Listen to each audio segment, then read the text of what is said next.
The boardroom falls silent as I stumble through another presentation, my words tangling like vines in my throat, and I realize that despite my family's wealth and connections, I'm about to lose the biggest opportunity of my life because I can't string together a coherent sentence. I'm Lawrence Pemberton, and the cruel irony of my existence is this. I come from a family that owns half the publishing houses in the Northeast, yet I can barely read at a high school level, much less command a room full of investors who are watching me fumble through slides about market projections I don't really understand. Mr. Pemberton, interrupts Charles Morrison, the lead investor, his voice cutting through my stammering like a blade. Perhaps you could summarize your key points more succinctly? My mouth goes dry. The PowerPoint behind me might as well be written in hieroglyphics. The numbers, charts, and bullet points that my assistant prepared swim before my eyes like alphabet soup. I know I'm supposed to be asking for $12 million to expand our family's boutique hotel chain, but standing here under the harsh conference room lights, I feel like a fraud wearing an expensive suit. Well, the growth projections show. I begin, then stop, lost in a maze of words I should know but can't seem to access when I need them most. The silence stretches like a held breath. 8 of the most successful business minds in Boston are staring at me with expressions ranging from confusion to barely concealed pity. These are people who move millions with a handshake, who build empires with their words, who see opportunity where others see obstacles. And here I am, heir to a fortune built on communication and literacy, unable to communicate my way out of a paper bag. Perhaps we should reconvene when you've had more time to prepare, suggests Mrs. Chun, her tone polite but final. The way she's already closing her portfolio tells me everything I need to know about how this meeting is ending. As the investors file out with murmured excuses and promises to be in touch, I'm left standing in the empty boardroom, surrounded by the debris of my latest failure. The mahogany table reflects the fluorescent lights like a dark mirror, showing me exactly what I am. A 32-year-old man who's been carried by privilege his entire life and has never learned to stand on his own. The walk to my car feels like a death march. My phone buzzes with a text from my father. How did it go? I stare at the message for a full minute before typing back fine, because I can't bring myself to admit the truth, even in a 2-word lie. Driving through Boston's financial district in my BMW, I'm surrounded by towers of glass and steel built by people who turned ideas into reality through the power of clear communication and decisive action. Every successful person in every one of those buildings has something I've never possessed, the ability to translate thoughts into words, words into action, action into results. But here's the paradox that's been eating at me for years. I can see opportunities everywhere. In the hotel business, I spot inefficiencies and potential improvements that others miss. I notice patterns, connections, and possibilities that seem obvious to me but invisible to others. The problem is that when I try to share these insights, my thoughts scatter like startled birds. My family's estate in Newton feels like a museum when I arrive home. Every room filled with first edition books I struggle to read, awards for literary achievement I could never earn, photographs of ancestors who built their success on the written word. The weight of their expectations has been crushing me for so long that I've forgotten what it feels like to breathe freely. That night, sitting in my father's study surrounded by thousands of books that might as well be decoration, I ask myself a question that terrifies me. What if I'm simply not capable of the success my family expects? What if 32 years of educational advantages, private tutors, and unlimited resources have all been wasted on someone fundamentally lacking in the skills that matter? But as I sit there in the darkness, I notice something that will change everything. An owl perched outside the window, absolutely still, watching the garden with an intensity that seems almost supernatural. Its silence isn't empty. It's full of purpose, patience, and power. I had no idea that this moment of noticing would lead me to discover a completely different way of being successful, one that would transform my greatest weaknesses into my most powerful strengths. But first, I had to learn that everything I thought I knew about confidence and achievement was wrong. The weeks following my boardroom humiliation became a masterclass in how privilege can become a prison when you can't live up to its expectations. I threw myself into what I called Operation Competence, a desperate attempt to finally become the articulate, confident businessman my family needed me to be. First came the speech therapy phase. I hired Dr. Patricia Williams, the best communication coach in Boston, who charged $300 an hour to watch me struggle through basic presentation exercises.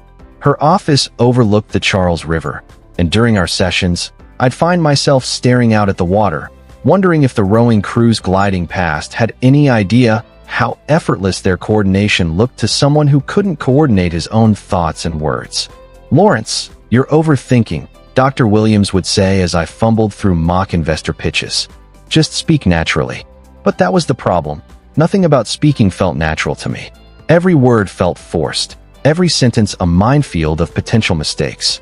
After 6 weeks and $7,200 in fees, I could deliver a slightly more polished version of incoherence, but the fundamental problem remained.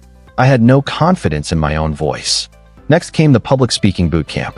Confidence through communication promised to transform even the most tongue-tied individuals into commanding speakers.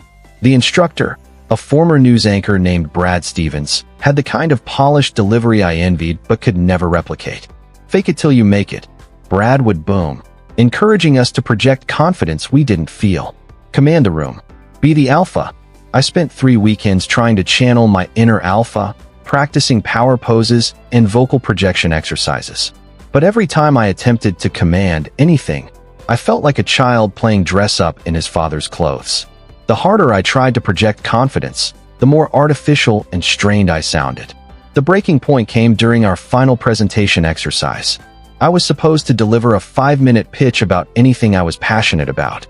I chose the hotel business, thinking familiarity would breed confidence. Instead, standing in front of 20 other workshop participants, I froze completely. "Take your time," Brad encouraged, but his smile was growing strained. I stood there for what felt like an eternity, my mouth opening and closing like a fish out of water, before finally mumbling something about improved guest experiences and sitting down to polite but pitying applause. Maybe public speaking just isn't for everyone. I overheard another participant whisper, and the words hit me like a physical blow.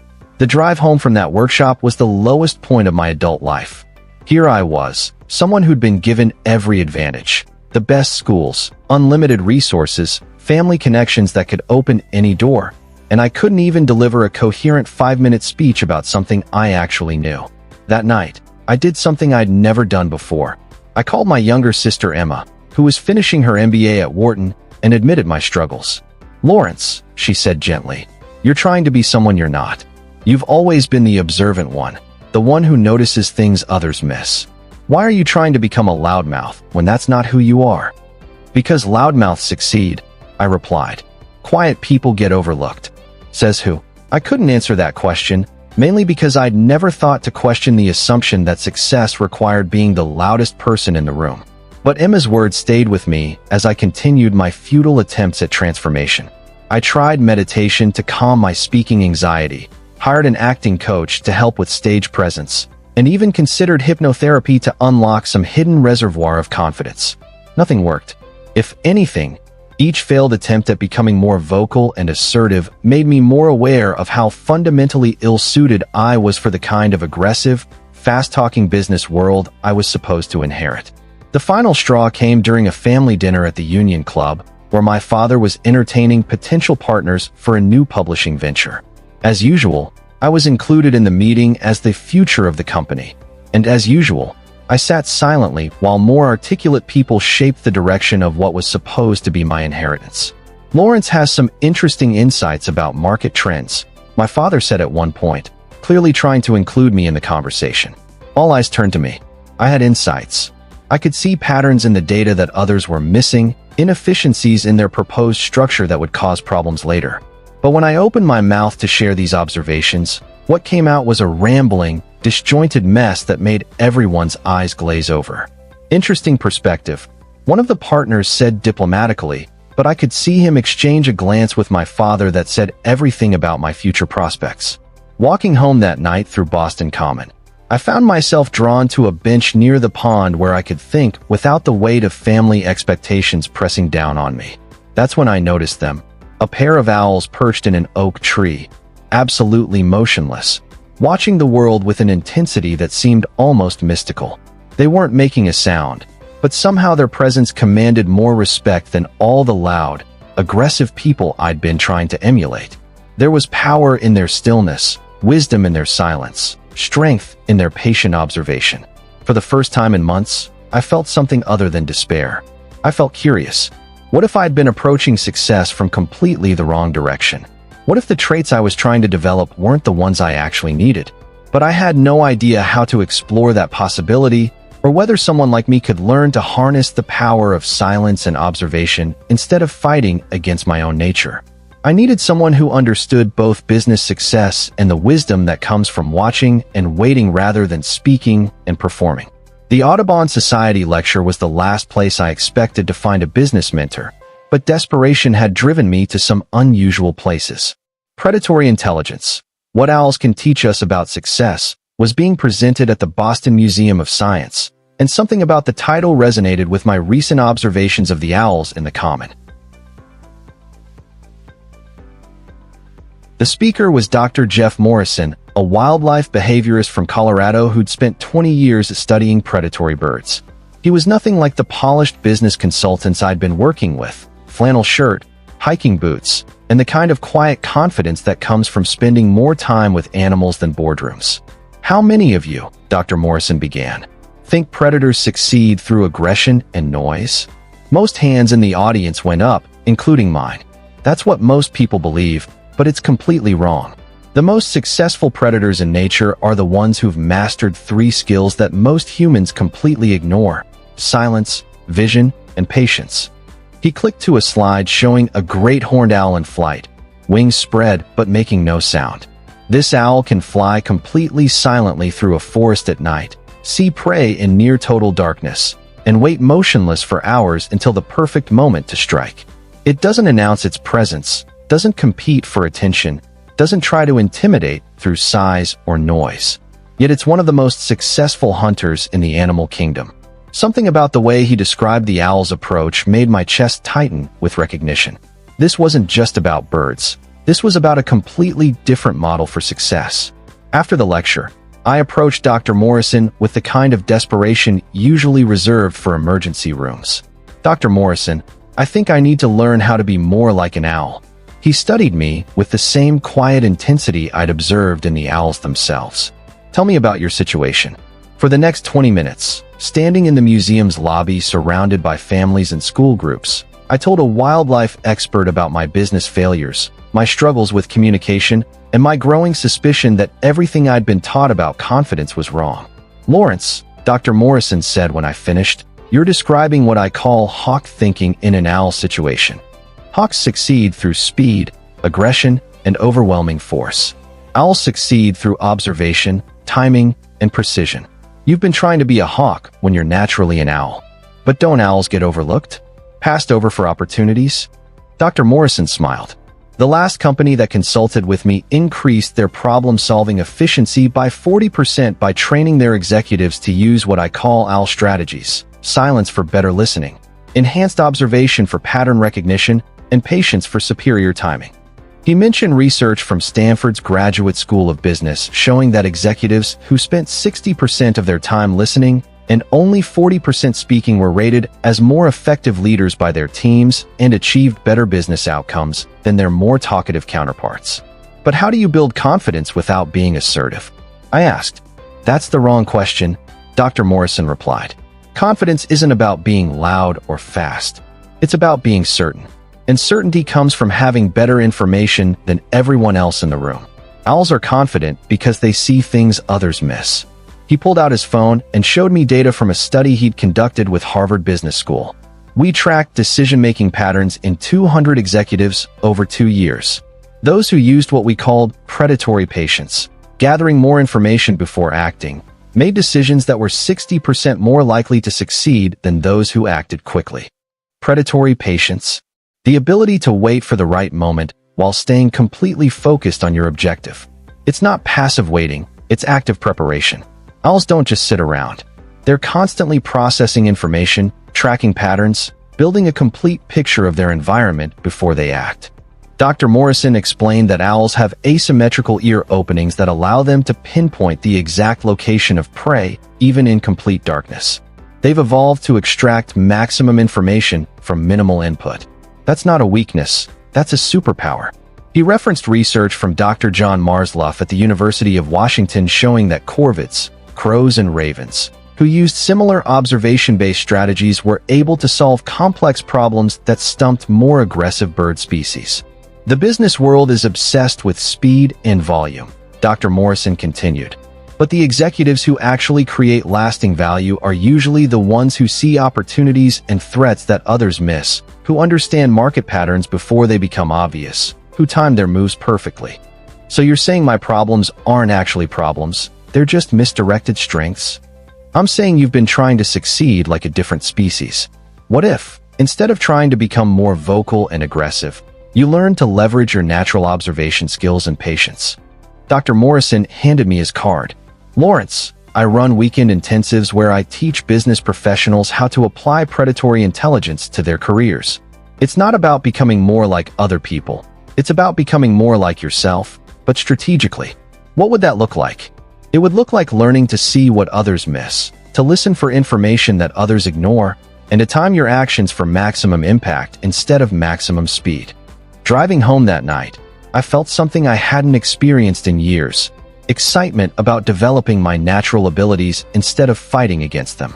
For the first time, someone had suggested that my quietness and observation skills weren't obstacles to overcome, but tools to master. The question was no longer how to become a different kind of person.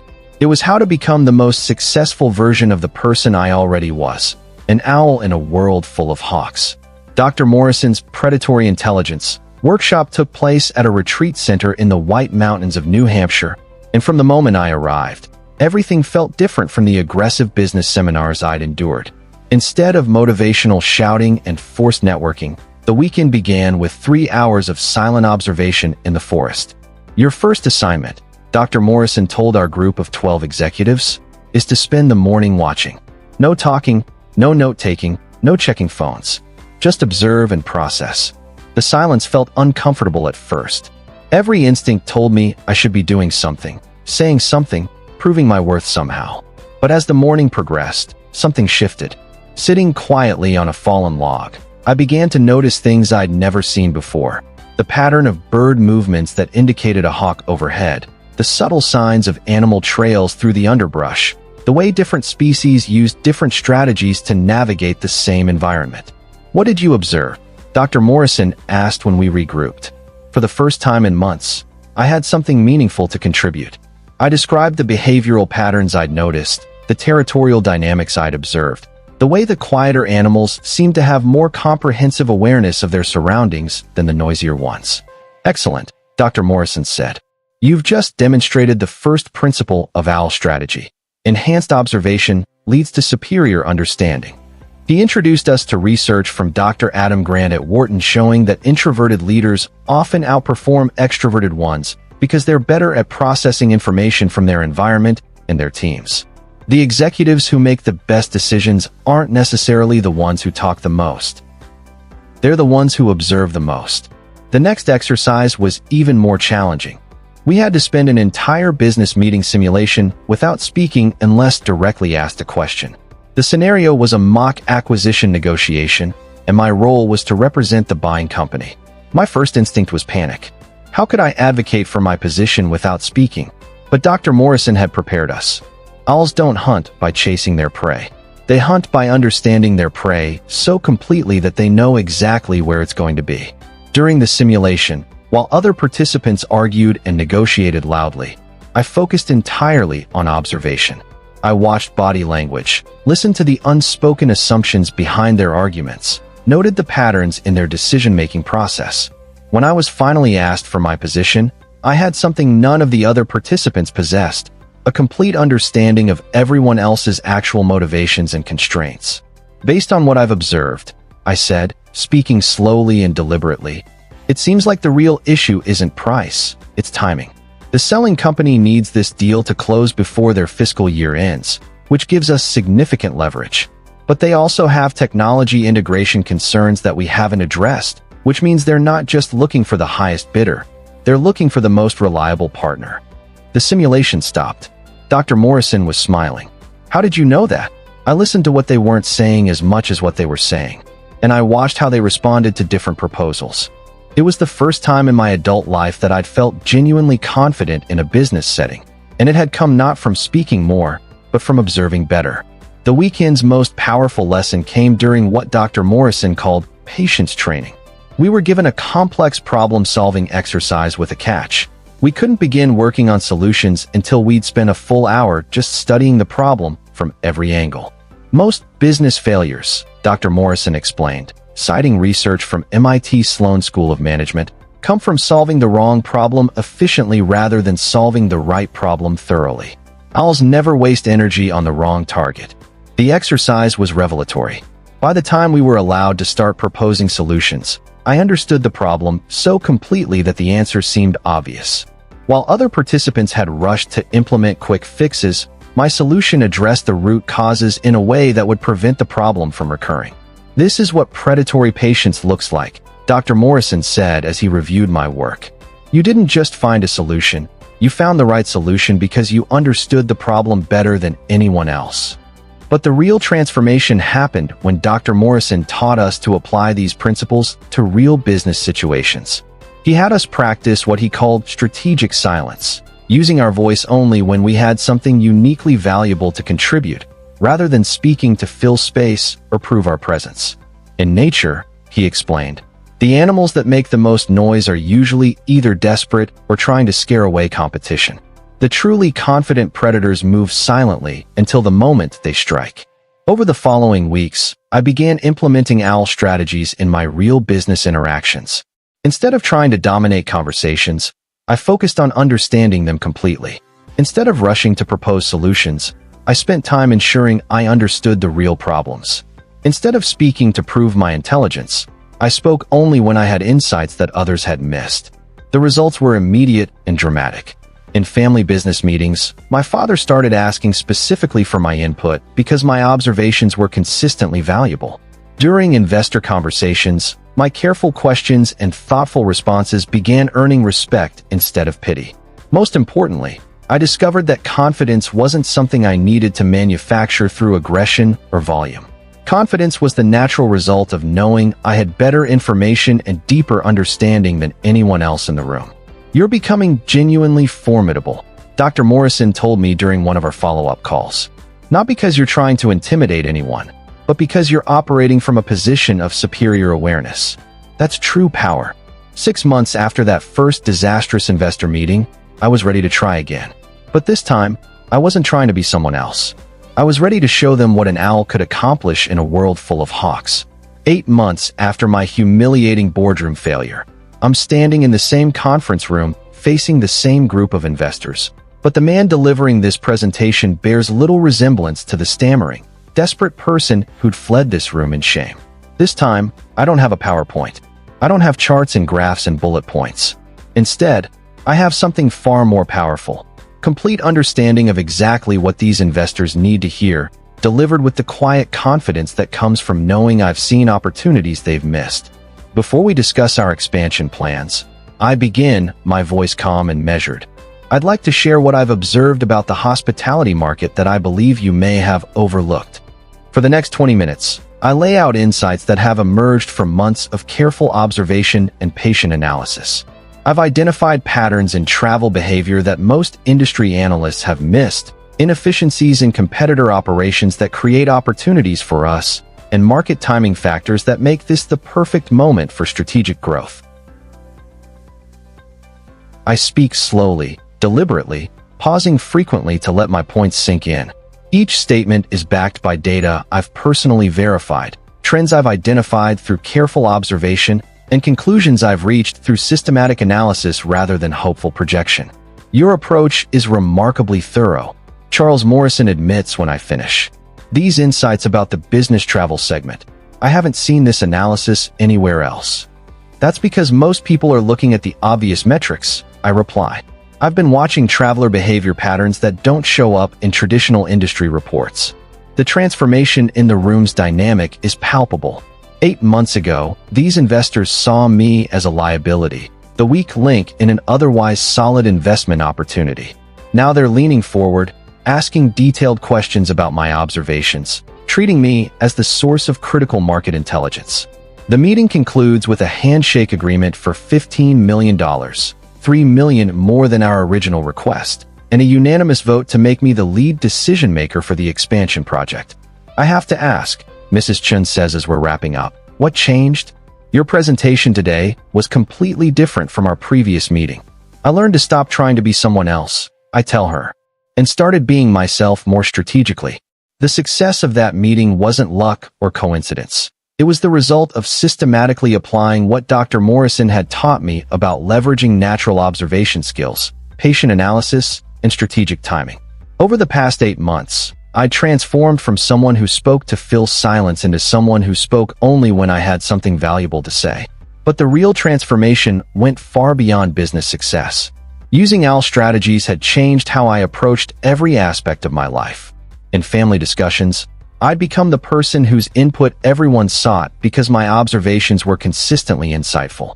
In social situations, I discovered that listening more carefully made me a more valued friend and companion than any amount of clever conversation ever had.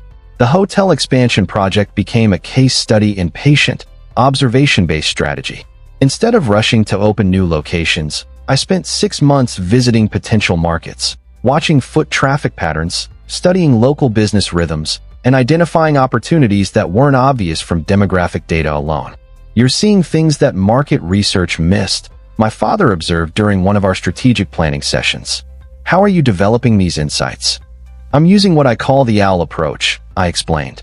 Instead of relying on surveys and reports, I'm directly observing how people actually behave in hospitality settings. I'm watching patterns that most people miss because they're too focused on talking instead of looking. The results spoke for themselves. Our first new location, chosen based on behavioral observation rather than traditional market analysis, achieved profitability 40% faster than industry averages. The second location, selected using the same patient observation methods, broke even in its first quarter. Word began spreading in business circles about our unconventional but effective approach to market analysis. Harvard Business School invited me to speak to their students about observation-based strategy, and the Boston Business Journal featured an article about our silent success approach to expansion. You've discovered something important, Dr. Morrison told me during one of our monthly check-ins. You're proving that OWL strategies aren't just personally effective, they're competitively superior in business environments that reward insight over volume. The most profound change has been psychological. I no longer feel like I'm pretending to be someone I'm not, struggling to maintain a performance that exhausts me. Instead, I'm operating from my strengths, observation, pattern recognition, and strategic patience, in ways that feel both natural and powerful. Last month, I was invited to join the board of a venture capital firm specifically because of my reputation for identifying opportunities that others miss. We have plenty of people who can talk, the managing partner explained. What we need is someone who can see. My sister Emma, now graduated from Wharton and working in New York, recently told me something that captured the transformation perfectly. You've become the most confident, quiet person I know. You don't need to prove yourself anymore, because you know what you bring to the table. She's right.